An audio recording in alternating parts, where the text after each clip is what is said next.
Hola a todos, en este video haremos un resumen de la clase sobre análisis de posición, soluciones cerradas.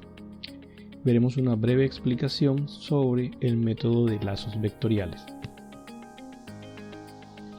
El análisis de posición es muy importante dentro de los análisis cinemáticos de mecanismos porque nos permite ubicar en el espacio la posición de cada uno de los eslabones del mecanismo y es la base para el resto de los análisis. Existen herramientas gráficas para realizar este tipo de análisis y también existen herramientas analíticas. En este caso vamos a concentrarnos en explorar las herramientas analíticas. Para el uso de las herramientas analíticas, en este curso veremos un método denominado el método de los lazos vectoriales, que nos permitirá construir las ecuaciones de posición y resolverlas mediante ya sea métodos algebraicos o métodos numéricos. Esto nos llevará a lo que llamaremos como soluciones cerradas o soluciones iterativas. Entonces explicaremos en qué consiste el método de los lazos vectoriales mediante un ejemplo. Vamos a tomar como ejemplo este mecanismo simple, que es un mecanismo manivela-biela-corredera, en el cual tenemos en este mecanismo manivela-biela-corredera tenemos un eslabón de entrada, que es el eslabón 2, un eslabón acoplador, que es el eslabón 3, y un eslabón de salida, que es el eslabón 4, que en este caso tiene una unión prismática con tierra, se desliza a lo largo de una ranura recta. Cuando se establecen las ecuaciones de movimiento de mecanismos, se recomienda establecer las ecuaciones de manera lo más general posible, de tal manera que se permita utilizar estas ecuaciones en cualquier aplicación donde aparezca este mecanismo. Por eso hay que establecer un esquema del mecanismo lo más general posible. Esa es la razón por la cual se dibuja la corredera inclinada en una posición arbitraria, un ángulo arbitrario, y se establece que la corredera no necesariamente tiene que pasar por el pivote de la entrada. Entonces hay un desfase que ahorita vamos a ver cómo lo definimos. Para definir entonces un mecanismo particular, para ya nuestro análisis, se establecen lo que llamaremos parámetros en este contexto. En este contexto, los parámetros son cantidades que no cambian con el tiempo y definen las dimensiones de un mecanismo particular. Es decir, de todos los posibles mecanismos manivela-biela corredera que existan, el mecanismo particular que estemos estudiando en un momento dado tendrá unos determinados parámetros que lo harán, digamos, especial para nuestro análisis. Pero las ecuaciones que obtengamos de un mecanismo manivela-biela corredera servirá para cualquier mecanismo de este tipo. En este caso los parámetros pueden ser las longitudes de los eslabones y en este caso el desfase de la corredera, que llamaremos h, que es la distancia, digamos, de la línea de acción de la ranura con respecto al punto donde se encuentra el pivote de la entrada. Bien, entonces pasaremos a explicar en qué consisten los lazos vectoriales. Los lazos vectoriales nos permiten hacer una representación vectorial del mecanismo utilizando lo que llamaremos un lazo cerrado. Este primer ejemplo mostrará lo siguiente. Por ejemplo, podemos hacer un lazo convirtiendo al eslabón 2 en un vector, como se muestra ahí, el eslabón 3, y luego cerramos el lazo. Esto es muy importante, los lazos tienen que ser cerrados utilizando este par de vectores. Ahora vamos a denominar los vectores, en este caso Z2, Z3, Z4 y Z1. Es importante darnos cuenta que el lazo vectorial no es cualquier cantidad de vectores colocados de cualquier forma. El lazo vectorial tiene que tener una interpretación desde el punto de vista matemático, y esto indica que él debe representar una ecuación de suma de vectores, que es la que vamos a ver a continuación, y la llamaremos la ecuación del lazo. como ven ustedes aquí, la ecuación del lazo nos dice en este caso Z2 más Z3 es igual a Z1 más Z4, que es lo que se muestra aquí en la gráfica del lazo. Z2 más Z3, Z2 se suma con Z3 porque están consecutivos, y eso es equivalente a Z1 más Z4. Entonces es una condición importante que debe cumplir la ecuación del lazo. La ecuación del lazo debe verificarse en la gráfica del lazo, y el lazo, todo lazo debe cumplir una ecuación, o sea, debe poderse escribir en forma de suma de vectores. Si no se cumple eso, se dice que el lazo no es válido. Entonces es importante no incurrir en lazos no válidos, porque eso vamos a tener problemas para poder usarlos para las soluciones de ecuaciones de posición. De plano no sirve. Ahora, esto no quiere decir que solo haya una única solución a la hora de plantear un lazo vectorial para un mecanismo dado. De hecho, en este ejemplo de manivela y la corredera puede haber más de una solución. Les vamos a mostrar las soluciones alternativas. En este caso, por ejemplo, si cambiamos el sentido de Z3, vemos que ahora Z3 está cambiado de sentido. Ahora Z3 va en esta dirección. De aquí, Z3 va en esta dirección. Y eso implica que la ecuación del lazo ahora es diferente. Ahora es Z1 más Z4 más Z3 igual a Z2. Porque en este caso estamos cambiando el orden de la suma, pero en este caso esta ecuación del lazo es válida para este lazo. Podemos cambiarlo, sí, también podemos cambiar, por ejemplo, el sentido de Z3 y el sentido de Z4. Y en este caso, ahora la ecuación la tendríamos de esta manera: Z2 más Z3 más Z4 igual a Z1.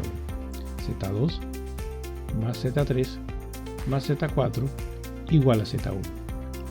En los tres casos decimos que son lazos válidos, porque cada lazo que estamos mostrando tiene una ecuación asociada que es válida. Vamos a ver el siguiente caso, que es un lazo válido, pero no es un lazo recomendado. Por ejemplo, este caso.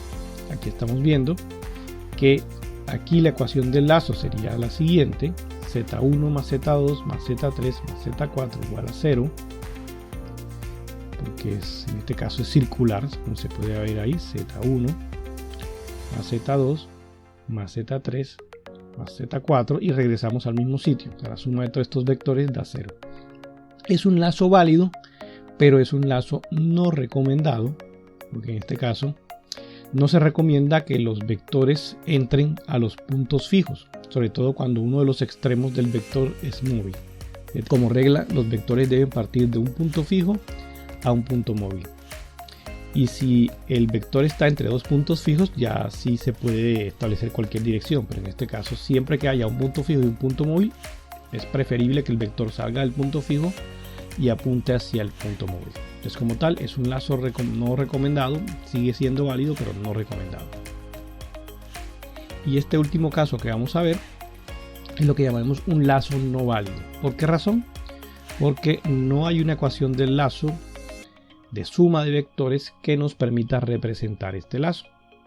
¿Cómo se identifica esta clase de lazos? La manera más sencilla de identificar esta clase de lazos es que encontramos más de un punto de salida y más de un punto de llegada. Fíjense que aquí en este punto salen los vectores, pero aquí también salen los vectores. O sea, tenemos dos puntos de salida y tenemos dos puntos de llegada.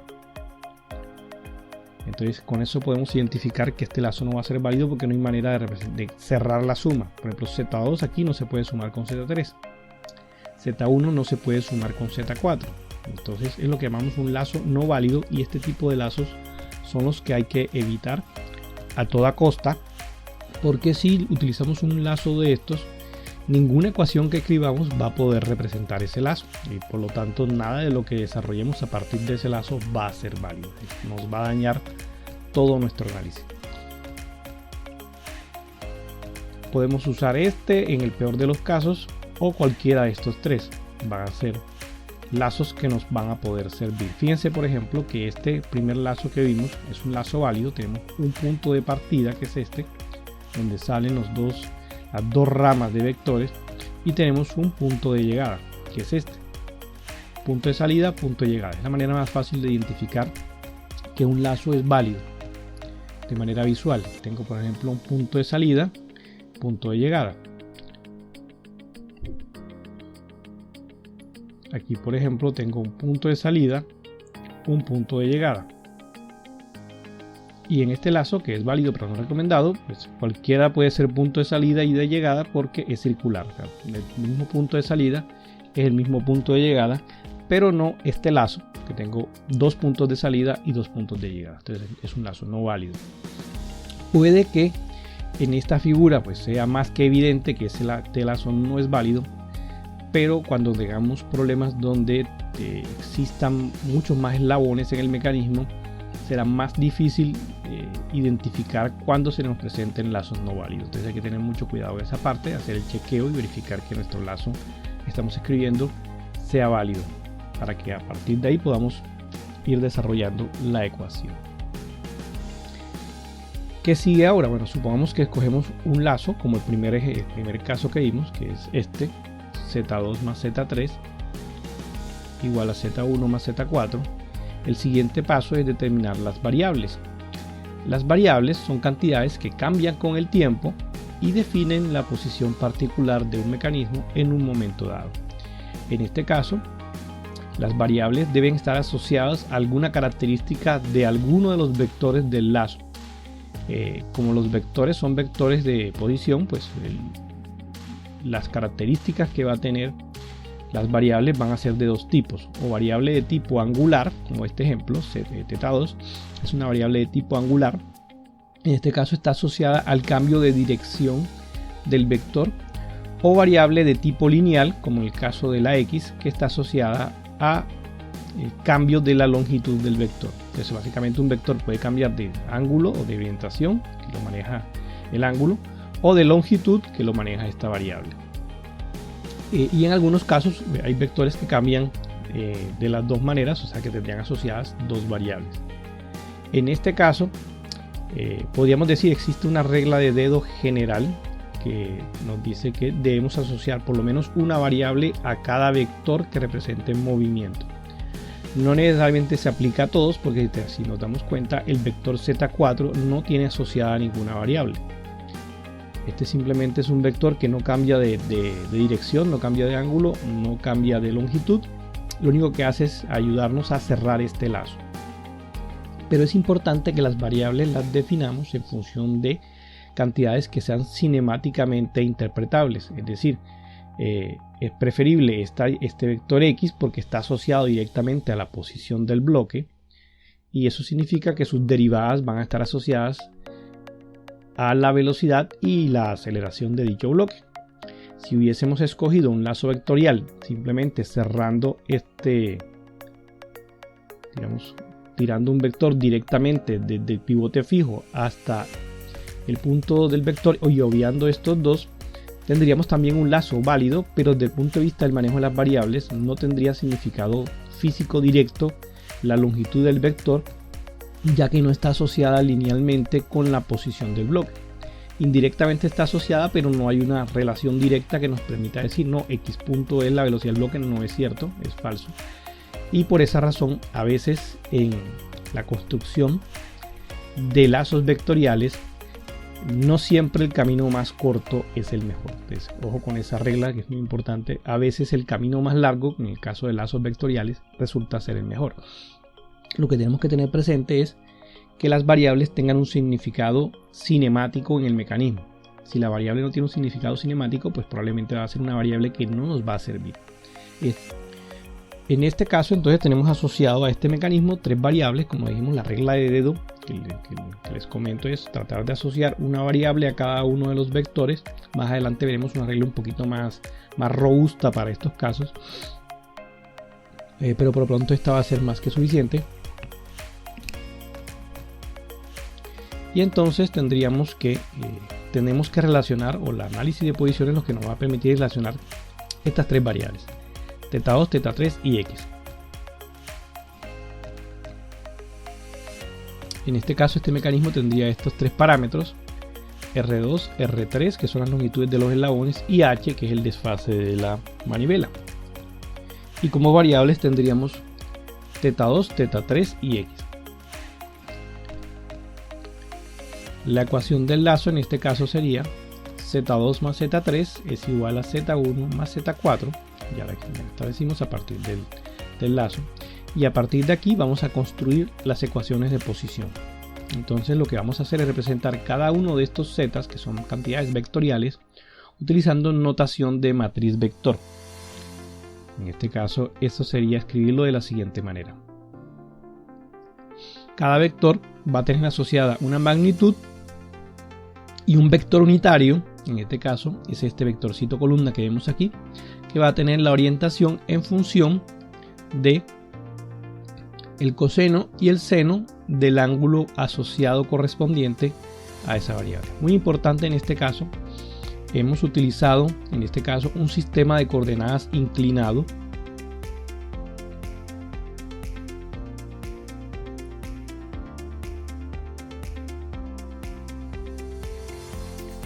alineado con la dirección de la corredera para facilitar el montaje de las ecuaciones. En este caso los ángulos están medidos con respecto al eje X' inclinado.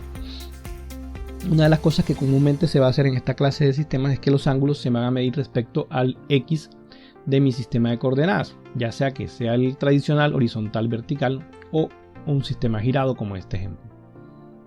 Entonces aquí esta sería una forma de abreviar coseno y seno del ángulo θ2. El uso de la abreviatura aquí es muy importante porque nos va a permitir ahorrar espacio y ahorrar tiempo en la escritura de las ecuaciones, que generalmente son bastante largas. Para el segundo caso, Z3, tendríamos una longitud R3 y una dirección coseno de 3, seno de 3. Es importante que tengamos presente aquí, no tenemos que tener en cuenta los signos aparentes que vemos en el diagrama, porque estos van cambiando en función de la posición, sino que los dejamos por defecto positivos los dos. Y esto es igual a Z1, que en este caso tendría como longitud X, y la orientación sería coseno de θ1 y seno de θ1, que en este caso el ángulo sería 0. Ahorita vamos a ver cómo lo simplificamos. Y en el caso del Z4, la longitud sería H, que sería esta, y la dirección sería coseno de θ4, seno de θ4, que en este caso sería 90 grados. Si tomamos en este caso en cuenta eso, que θ1 vale 0 y que θ4 vale 90 grados, podemos simplificar un poquito esto. Nos va a quedar de la siguiente manera. En este caso, el vector unitario del vector Z1 sería el vector 1, 0, y el vector unitario del vector Z4 sería 0, 1. ¿De acuerdo? Entonces eso simplifica bastante el lado derecho de la ecuación. Nuestro penúltimo paso es separar componentes X y Y. Las componentes en X obviamente es todo lo que es primera componente, las componentes en Y todo es lo que es segunda componente, y nos va a quedar este conjunto de dos ecuaciones con dos incógnitas, que sería R2 coseno de 2 más R3 coseno de 3 es igual a X, R2 seno de 2, R3 seno de 3 es igual a H. Esto es un sistema de ecuaciones no lineal, ya que algunas de nuestras incógnitas están metidas dentro de los cosenos y los senos. Recuerden que las variables como tales son los ángulos θ y X. X es la única que no está metida dentro de una función trascendente y por lo tanto este es lineal, pero con que una sola variable que sea incógnita esté metida dentro de una función trascendente, o esté elevada al cuadrado, o sea un logaritmo, etcétera, ya esto es un sistema de ecuaciones no lineal.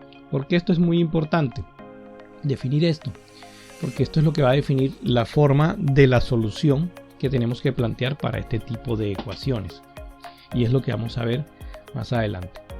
En el caso de este mecanismo manivela biela corredera, la solución se puede hacer algebraicamente, que es lo que llamaremos una solución cerrada, y para lograrlo vamos a hacer el siguiente procedimiento algebraico, que va a ser bien. Para establecer la solución, lo que vamos a hacer en este caso es asumir que una de las variables es conocida. En este caso vamos a asumir que θ2 es la entrada.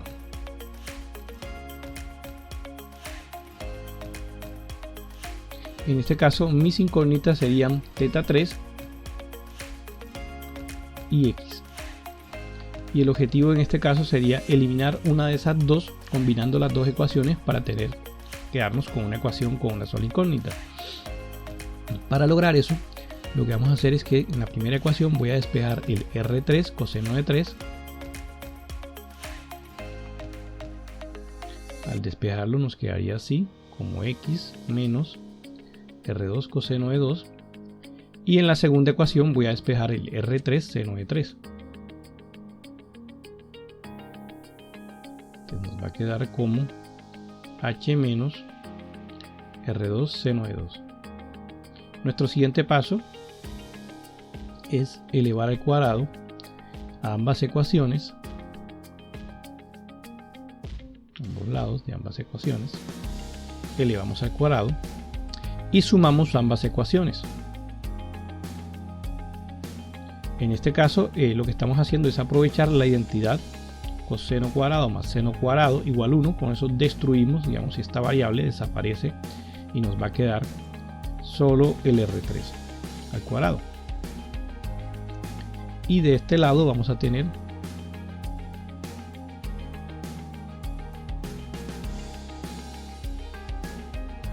esta suma.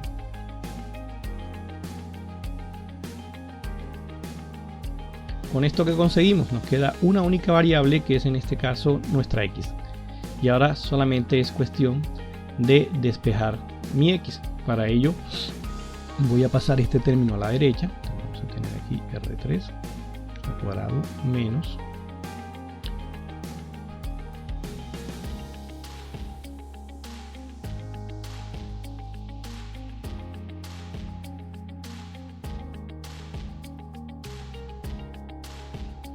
voy a extraer la raíz cuadrada y luego despejo. Vamos a hacerlo entonces en la siguiente página.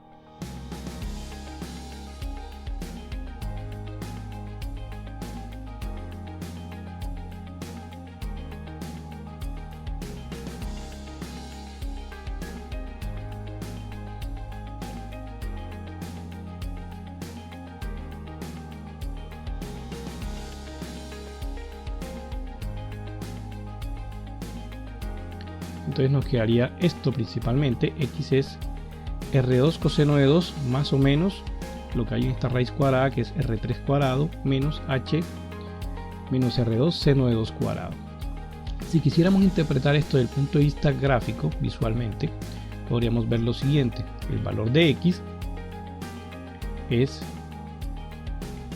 lo podemos dividir en estas dos partes. Entonces este primer pedazo que ustedes ven aquí, que es este,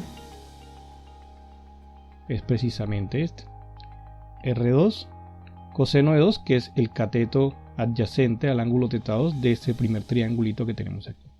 Eso es lo que nos está diciendo esta sección. X es esto, más menos viene de la raíz cuadrada, y esto significa en términos cinemáticos que este problema tiene dos soluciones. Hay dos posibles soluciones. En este caso la solución con más sería este pedazo, que si lo vemos en este caso es este cateto de este triangulito que tenemos acá. Vamos a separarlo aquí. Y si vemos este triángulo tiene como hipotenusa R3 cuadrado y R2 seno de 2 menos H, que es el otro cateto, que es el que vemos aquí. Entonces obviamente esto significa teorema de Pitágoras, y eso que está en la raíz cuadrada entonces significa esta distancia que tenemos aquí. Entonces esta es la posición X cuando utilizamos el signo de suma, pero cuando el signo es de resta quiere decir que hay otra solución que se encuentra del otro lado, es decir, en esta dirección hacia el otro lado, a una misma distancia X, voy a tener otro posible valor de X. Y esos son los dos posibles valores de X que puede tener esta solución cerrada.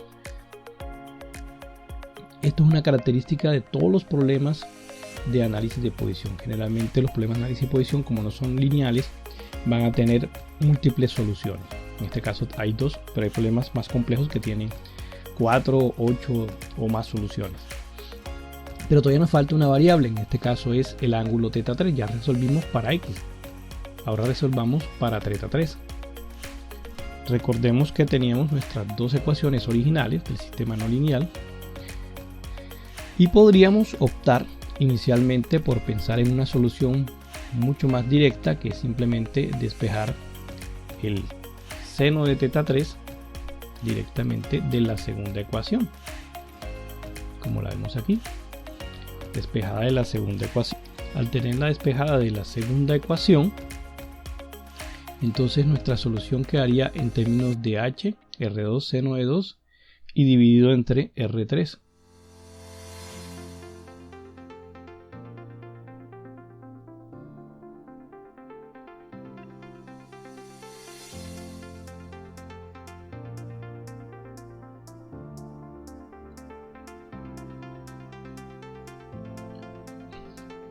El problema de esta solución es que atrae una singularidad que manejan las funciones senos y cosenos, y es que no se puede discernir el cuadrante correcto de la solución. ¿Cómo así? ¿Qué significa esto? Significa que, recordemos de nuestra trigonometría, dado un valor de ángulo, por ejemplo 30 grados, sabemos que el seno de 30 grados es 0.5, pero también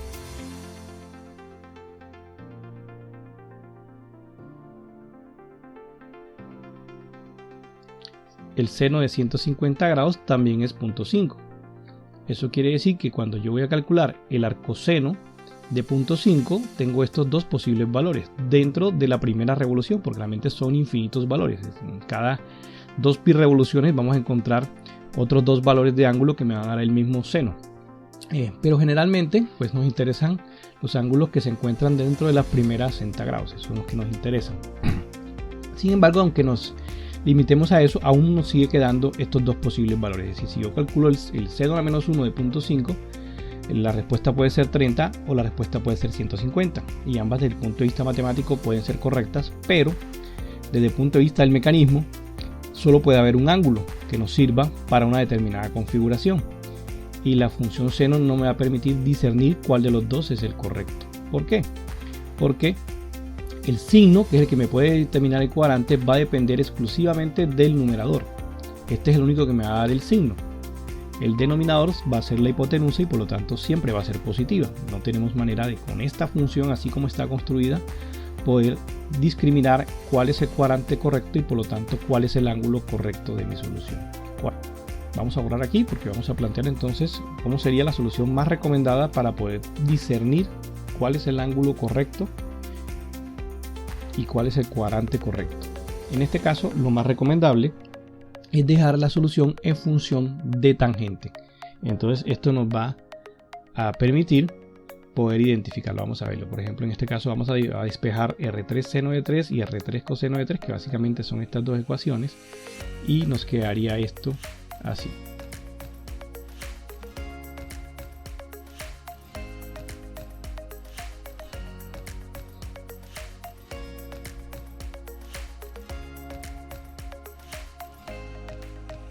Este sería en función de tangente.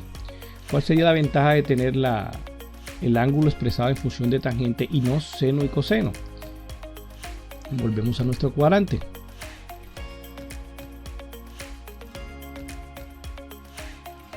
En este caso, el ángulo, por ejemplo, un coseno de 45 grados, una tangente, perdón, de 45 grados, sabemos que es 1, ¿verdad? Pero el signo me lo van a determinar, en este caso, tanto el numerador como el denominador, porque, por ejemplo, esto podría ser menos 1, y esto podría ser menos 1, y menos 1 sobre menos 1, pues es 1, y sería, si lo aplicamos en la calculadora convencional, pues me daría 45 grados, pero como ambos valores son negativos, menos 1, en realidad esto debería estar en el tercer cuadrante y el ángulo correcto en este caso ya no sería 45 grados, sino 225 grados. La tangente o sea, la función tangente común que vamos a encontrar en la mayoría de las calculadoras convencionales, no permite hacer esa distinción porque lo que calcula es el cociente, es decir, ahí se pierde de dónde viene el signo. Pero calculadoras poseen una versión que se llama ATAN2, la mayoría del software de cálculo la maneja, por ejemplo el caso de MATLAB, el caso de Excel manejan esta versión de tangente que se llama ATAN2, y esta me permite discriminar porque ya estos dos valores no se calculan como un cociente, sino que se calculan de manera separada, tal forma que la función tiene los dos valores, el numerador y el denominador, con sus respectivos signos, y puede discriminar cuál es el ángulo correcto. ¿Cuál es la recomendación entonces? Siempre que vayamos a despejar un ángulo, dejarlo en términos de tangente, que es la que nos va a dar el discriminante para el ángulo correcto.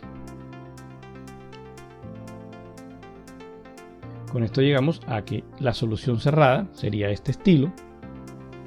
Para X, esta sería nuestra solución cerrada, y para θ3, esta sería la solución cerrada. Esto es lo que llamamos la solución cerrada de un problema de análisis de posición. ¿Qué ventajas tiene la solución cerrada? La solución cerrada, una vez la obtenemos, es computacionalmente muy eficiente porque simplemente es cuestión de reemplazar valores y obtener la posición muy rápidamente. ¿Cuál es el punto negativo de la solución cerrada? Que en muchos problemas, en la medida que el mecanismo se vaya haciendo más complejo, se vuelve más laboriosa obtener la solución cerrada, ya que la matemática se vuelve un poquito más larga, digamos. Son más términos y por lo tanto es más laboriosa. No más compleja, sino más laboriosa. Por lo tanto puede demorarse más obtener una solución cerrada. Pero siempre la recomendación es que en la medida de lo posible se prefiera la solución cerrada con respecto a otro tipo de soluciones que vamos a ver más adelante. En el siguiente video veremos cómo sería la solución iterativa, que es la solución numérica que utilizaremos para resolver los problemas que ya tienen mayor complejidad. Si tienen alguna pregunta, no olviden enviarlo al foro. Sigan pendientes para más videos.